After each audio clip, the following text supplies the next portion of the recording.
Déjenme contarles algo que probablemente no sepan sobre el verdadero salvaje oeste, ese territorio que tanto hemos romantizado en nuestras películas y novelas. Yo crecí escuchando las historias de mi bisabuelo, quien vivió en la frontera norte de México durante esos años turbulentos del siglo XIX. Y créanme, la realidad era muy diferente a lo que Hollywood nos ha vendido. Cuando pienso en aquellos tiempos, me imagino despertando cada mañana sin saber si vería el atardecer. Mi bisabuelo me contaba que en lugares como Chihuahua, Sonora y Coahuila, la ley era algo que existía solo en papel. No había jueces, no había policías suficientes, y la justicia se impartía con el revólver en la mano. ¿Se imaginan vivir así? Yo tampoco podía, hasta que empecé a investigar más a fondo estas historias familiares. La década de 1850 marcó el inicio de lo que conocemos como la época dorada del salvaje oeste mexicano. Después de la guerra con Estados Unidos y la pérdida de más de la mitad de nuestro territorio, la frontera norte se convirtió en una tierra de nadie. Era como vivir en el borde del mundo civilizado, donde las reglas que aplicaban en la Ciudad de México o Guadalajara simplemente no existían. Mi bisabuelo me contaba que cada pueblo tenía sus propias leyes no escritas. En algunos lugares, si un hombre te insultaba en público, se esperaba que lo retaras a duelo. No era opcional, era cuestión de honor, y si te negabas, eras marcado como cobarde y tu familia cargaba con esa vergüenza. Imagínense la presión de tener que arriesgar tu vida solo porque alguien te llamó mentiroso en la cantina. Pero lo más aterrador no era solo la ausencia de ley formal, era la presencia de aquellos que se aprovechaban de esa ausencia. Los caciques locales se convertían en pequeños dictadores, controlando pueblos enteros con sus pistoleros. Si eras campesino y un cacique quería tus tierras, tenías dos opciones: a vendérselas por una miseria o amanecer muerto en algún camino polvoriento. Así de simple, así de brutal. Recuerdo que mi bisabuelo me describía cómo era caminar por las calles de Paso del Norte, hoy Ciudad Juárez. Cada hombre llevaba su arma visible, no como amenaza, sino como necesidad. Las mujeres aprendían a disparar tan bien como los hombres, porque nunca sabías cuándo un grupo de bandidos decidiría que tu rancho era un blanco fácil. Los niños crecían entendiendo que la vida podía terminar en cualquier momento, por cualquier razón.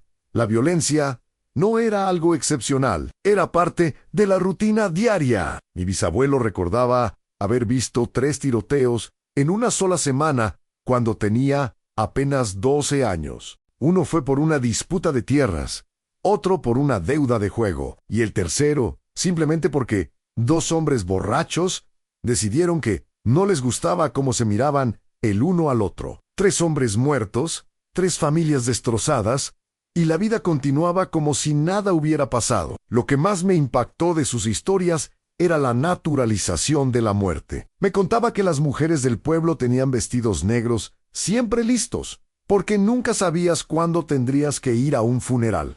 Los carpinteros hacían más ataúdes que muebles. El cementerio crecía más rápido que el pueblo mismo. Esa era la realidad del norte mexicano en aquellos años. Y aquí está lo que realmente me perturba. No estamos hablando de hace tanto tiempo. Mi bisabuelo conoció a personas que vivieron esa época y yo conocí a mi bisabuelo. Solo 2 generaciones nos separan de esa anarquía, de ese tiempo, donde la ley del más fuerte no era un dicho, sino la única ley que importaba.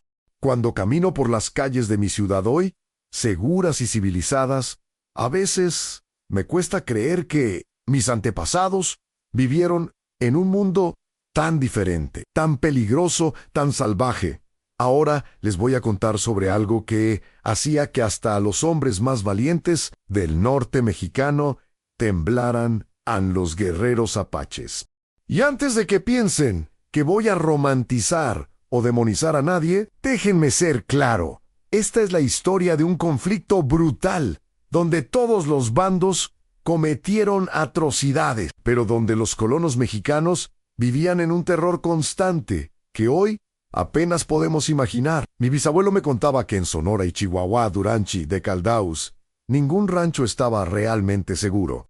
Los apaches, liderados por figuras legendarias como Jerónimo y Cochise, resistían ferozmente la colonización de sus tierras ancestrales, y no los culpo por defender su territorio, pero la realidad para los colonos mexicanos era absolutamente aterradora. Imagínense esto: eres un ranchero en algún lugar remoto de Chihuahua. Has trabajado años para construir tu hogar. Has traído a tu familia. Tienes esperanzas de un futuro mejor. Una mañana sales a revisar el ganado y cuando regresas, todo ha desaparecido.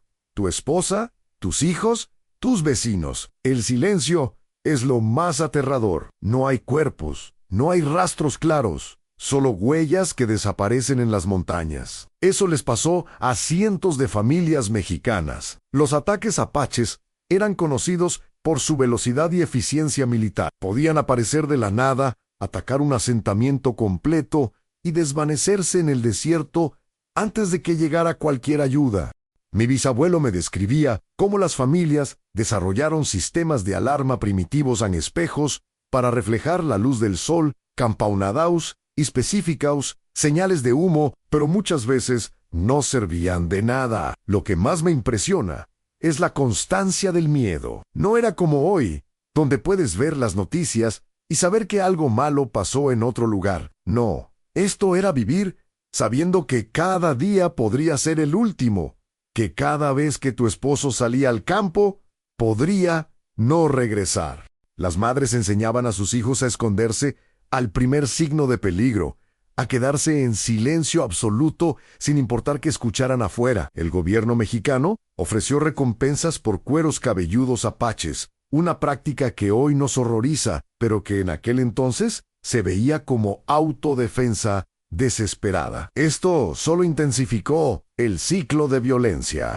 Los apaches respondían con más raids, los mexicanos con más venganza. Y así, el círculo vicioso continuaba, cobrando vidas inocentes en ambos lados. Mi bisabuelo recordaba las historias de pueblos enteros abandonados por el terror, lugares que habían sido prósperos un año, completamente vacíos al siguiente. Las familias empacaban lo que podían cargar y huían hacia el sur, hacia lugares más poblados y supuestamente más seguros. Pero muchos no llegaban. Los caminos estaban llenos de peligros y el desierto no perdonaba. Había una táctica apache que particularmente aterrorizaba a los colonos: el secuestro. Tomaban mujeres y niños, integrándolos a sus tribus o intercambiándolos por suministros. Algunas de estas personas eventualmente regresaban, otras nunca. Y las que regresaban muchas veces estaban tan cambiadas por la experiencia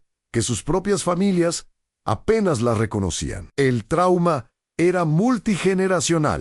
Los rancheros desarrollaron fortificaciones, casas con paredes gruesas de adobe, ventanas pequeñas que servían como troneras, provisiones para resistir semanas de asedio. Algunos incluso construyeron túneles de escape subterráneos. Cada hogar era potencialmente una fortaleza, porque tenía que serlo. La arquitectura misma del norte mexicano fue moldeada por este conflicto. Lo más perturbador de todo esto es que no estamos hablando solo de la década de 1850. Este conflicto se extendió hasta finales del siglo XIX. Generaciones enteras de mexicanos del norte crecieron bajo esta amenaza constante. Mi bisabuelo nació en 1890 y todavía en su infancia escuchaba historias frescas de ataques apaches. Era algo tan presente en la psique colectiva que marcó la identidad de toda una región. Y aquí está la verdad incómoda que debemos reconocer. Este era un choque de civilizaciones donde todos sufrieron. Los apaches luchaban por su supervivencia como pueblo. Los colonos mexicanos solo querían vivir en paz. No había buenos ni malos absolutos, solo tragedia humana en su forma más cruda. Pero si yo hubiera sido un colono en aquellos tiempos, despertando cada día sin saber si los gritos de guerra apache romperían el silencio del amanecer, no sé si hubiera tenido el coraje de quedarme. Ahora déjenme hablarles de algo que mataba más gente que todas las balas y flechas combinadas: las enfermedades. Y no, No estoy hablando de un resfriado común, estoy hablando de plagas que barrían pueblos enteros, de epidemias que llegaban sin aviso y se llevaban familias completas en cuestión de días. Mi bisabuelo me contaba que en el norte de México, a mediados del siglo XIX, no había doctores. Bueno, tal vez había uno o dos en las ciudades grandes como Chihuahua o Monterrey, pero en los pueblos pequeños y ranchos estabas completamente solo. Cuando alguien se enfermaba, dependías de las curanderas, de los remedios tradicionales y principalmente de la suerte. Mucha suerte. El cólera era probablemente el más aterrador. Llegaba como un fantasma silencioso, generalmente traído por viajeros o comerciantes que venían del sur. Mi bisabuelo me describía como un hombre perfectamente sano, podía despertar sintiéndose mal y estar muerto antes del atardecer. La deshidratación era tan severa que los cuerpos se contraían, la piel se volvía azulada y los gritos de agonía se podían escuchar por todo el pueblo. Imagínense vivir en un pueblo de 200 personas cuando el cólera llegaba. Al principio, solo uno o dos se enferman. Todos piensan que es algo menor, tal vez algo que comieron, pero entonces al día siguiente son 10, al tercer día 30. La gente empieza a huir, pero muchos ya llevan la enfermedad consigo. Los que se quedan cavan tumbas constantemente. El carpintero no da abasto haciendo ataúdes. Las campanas de la iglesia doblan tan seguido que eventualmente dejan de doblar porque ya no tiene sentido. Lo peor del cólera era que nadie sabía exactamente cómo se transmitía. Hoy sabemos que es por agua contaminada, pero en aquel entonces las teorías iban desde castigos divinos hasta aires malignos. Mi bisabuelo recordaba que quemaban romero y hierbas aromáticas en las calles, pensando que eso purificaría el aire. No servía de nada, por supuesto. La gente seguía muriendo, pero el cólera no era el único asesino. La viruela dejaba a los sobrevivientes marcados de por vida, si es que sobrevivían. Mi bisabuelo me mostró una vez las cicatrices en su propio rostro, pequeñas marcas que le quedaron de un brote cuando tenía 7 años.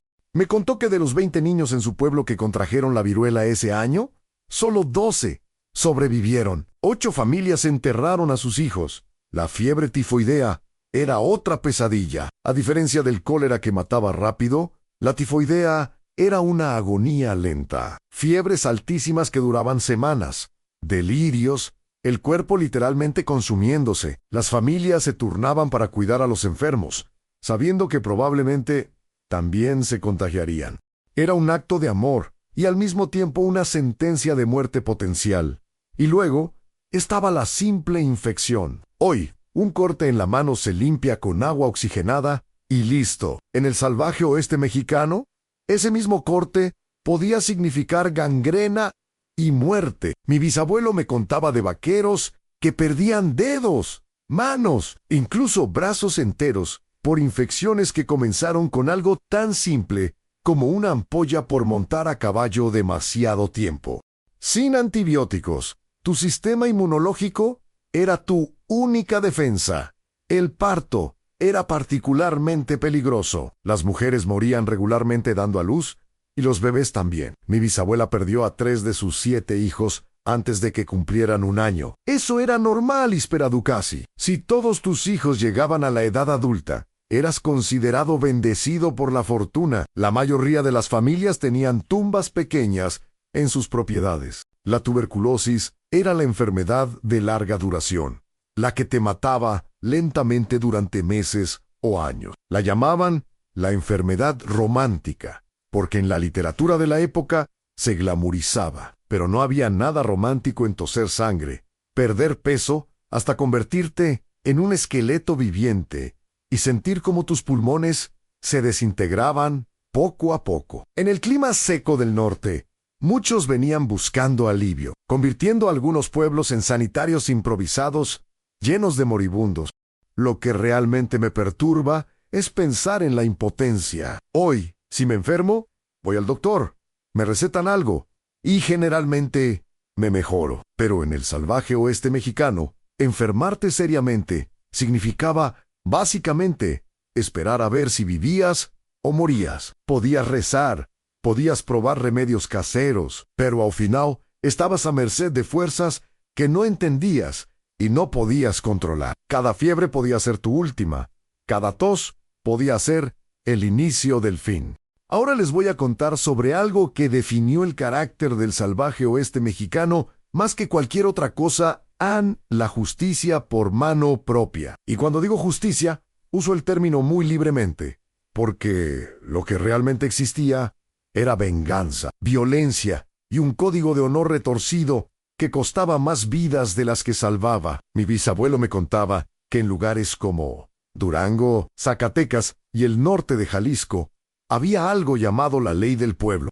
No era realmente una ley, sino más bien un entendimiento colectivo de que si alguien te hacía daño, tenías todo el derecho de responder con violencia. El problema era que esta justicia creaba ciclos de venganza que duraban generaciones. Déjenme darles un ejemplo real que mi bisabuelo presenció de niño. En su pueblo, un hombre llamado Don Rodrigo acusó a su vecino de robar ganado. No había pruebas concretas, solo sospechas. En lugar de esperar a alguna autoridad que probablemente nunca llegaría, Don Rodrigo y sus hijos fueron una noche a la casa del vecino y lo colgaron de un árbol. Caso cerrado, ¿verdad? No. La familia del hombre ejecutado juró venganza. 6 meses después, el hijo mayo R de Don Rodrigo apareció muerto en el camino a la ciudad, y así comenzó una guerra familiar que duró más de 10 años. Los duelos eran otra forma de justicia que hoy nos parece absurda, pero en aquel entonces era considerada honorable. Si un hombre insultaba tu honor o el de tu familia, lo retabas a duelo. Se establecía un lugar, generalmente a las afueras del pueblo, o amanecer. Ambos hombres se paraban espalda con espalda, caminaban 10 pasos, se volteaban y disparaban. A veces ambos morían, a veces sobrevivía uno, pero siempre quedaban familias destruidas. Lo más perturbador de los duelos era que a menudo se peleaban por razones ridículas. Mi bisabuelo me contaba de un duelo que se peleó porque un hombre dijo que el caballo de otro no era tan rápido como decía. 30 segundos de insultos, un reto, y 2 días después, uno de esos hombres estaba muerto y el otro tendría que vivir con esa muerte en su conciencia para siempre. ¿Valía la pena? Por supuesto que no. Pero el código de honor no te daba opción. Las ejecuciones sumarias también eran comunes. Si atrapaban a un ladrón de caballos, no lo llevaban a juicio. Lo colgaban del árbol más cercano inmediatamente. Algunos pueblos tenían árboles específicos, conocidos como árboles de la justicia, donde docenas de hombres habían sido ejecutados. Se convirtieron en símbolos macabros, advertencias vivientes de lo que les pasaba a quienes rompían el código. Pero aquí está lo que realmente me inquieta. A muchas veces estas ejecuciones sumarias se basaban en acusaciones falsas. Un hombre podía ser colgado por robar un caballo que en realidad había comprado legítimamente, simplemente porque alguien con más poder decidió acusarlo. No había proceso, no había defensa, solo una soga y un árbol. Y una vez que estabas muerto, tu nombre quedaba manchado para siempre. Los linchamientos en masa eran otra realidad terrible. Mi bisabuelo me contaba de un evento en Guadalupe, Zacatecas, donde una turba, enojada por una serie de robos, decidió que habían identificado a los culpables. 3 hermanos que acababan de llegar al pueblo, sin evidencia real, sin juicio, los arrastraron de sus camas en medio de la noche y los colgaron en la plaza del pueblo. Meses después, los verdaderos ladrones fueron capturados en otro estado. Los 3 hermanos inocentes nunca recibieron justicia, ni siquiera póstuma. Las balaceras en las cantinas eran tan comunes que había un dicho: nunca entres a una cantina del norte sin saber dónde están las salidas. Mi bisabuelo me describía como un viernes tranquilo podía convertirse en un tiroteo en segundos. Alguien hacía trampa en las cartas, otro lo acusaba, Las palabras se volvían más acaloradas, y de repente todos estaban sacando sus armas. Los que tenían experiencia sabían volcarse bajo las mesas inmediatamente. Los novatos a menudo recibían balas perdidas. Lo que más me impacta es la naturalización de todo esto. Para nosotros hoy, la idea de resolver disputas con violencia letal es impensable, pero en el salvaje oeste mexicano era simplemente cómo funcionaban las cosas. Los niños crecían viendo ejecuciones públicas, tiroteos y duelos. Se volvía parte de su realidad, algo normal. Mi bisabuelo me dijo una vez algo que nunca olvidaré en aquellos tiempos. Todos conocíamos a alguien que había matado a alguien, y todos conocíamos a alguien que había sido matado. Era simplemente parte de la vida. Pero quizás lo más triste era que esta justicia nunca realmente resolvía nada. Solo creaba más violencia, más dolor, más familias rotas. Un hombre mataba a otro en un duelo. Los hijos del muerto crecían odiando al asesino. Eventualmente buscaban su propia venganza y el ciclo continuaba. Generaciones enteras quedaban atrapadas en espirales de violencia de las que no podían escapar ahora. Déjenme contarles sobre el asesino más letal de todos en el salvaje oeste mexicano. Uno que no llevaba pistola, no montaba caballo y no tenía rostro en el desierto mismo. Mi bisabuelo solía decir que el desierto del norte de México era hermoso y mortal en igual medida. Un lugar que te podía matar de 1000 maneras diferentes si no sabías lo que estabas haciendo. El calor era lo primero que intentaba matarte. Estoy hablando de temperaturas que superaban los 45 grados Celsius a la sombra. Y en el desierto no hay mucha sombra. Mi bisabuelo me contaba de caravanas de colonos que intentaban cruzar el desierto de Sonora o Chihuahua durante el verano. Empezaban siendo 50 personas con sus carretas y animales. Para cuando llegaban al otro lado, si es que llegaban, eran 30. Los otros 20 quedaban esparcidos por el desierto, muertos de insolación. La deshidratación mataba rápido y de manera horrible. Primero perdías la capacidad de sudar, tu piel se volvía seca y caliente. Luego venían las alucinaciones. Mi bisabuelo conoció a un hombre que sobrevivió una travesía del desierto donde perdió a su hermano. Me contó que su hermano, delirando, juró ver un lago cristalino a lo lejos y corrió hacia él y nunca lo volvió a ver. Encontraron su cuerpo 3 días después, a kilómetros de donde debería haber estado, con las manos ensangrentadas de excavar en la arena, buscando agua que nunca existió. Pero el calor extremo no era el único enemigo. El frío del desierto por las noches mataba igual de eficiente. La temperatura podía caer de 45 grados durante el día a casi 0 por la noche. Si perdías, si tu caballo te dejaba tirado, si tu carreta se rompía y tenías que caminar, necesitabas poder sobrevivir ambos extremos.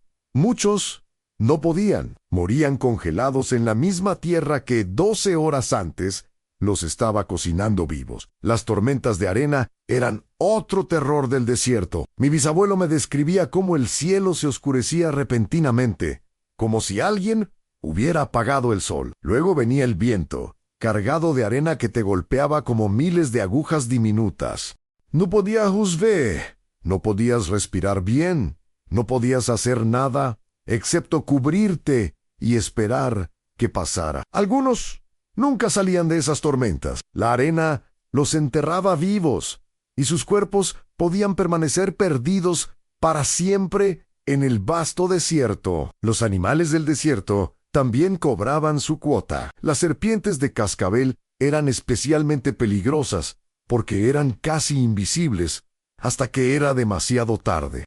Un vaquero podía agacharse para revisar la huella de su ganado y de repente sentir el mordisco. Sin antiveneno, que no existía en aquel entonces, tenías que cortar la herida, succionar el veneno y rezar. Muchos perdían extremidades enteras por gangrena cuando el veneno hacía su trabajo. Otros simplemente morían, convulsionando en agonía, mientras sus compañeros observaban impotentes. Los escorpiones eran otro peligro constante, más pequeños que las serpientes, pero igual de letales, especialmente para los niños. Mi bisabuelo me contaba que todas las mañanas tenías que sacudir tus botas antes de ponértelas, porque los escorpiones amaban esconderse ahí durante la noche. Conoció a un niño que olvidó hacer esto una mañana. El escorpión lo picó en el pie. El niño murió antes del mediodía.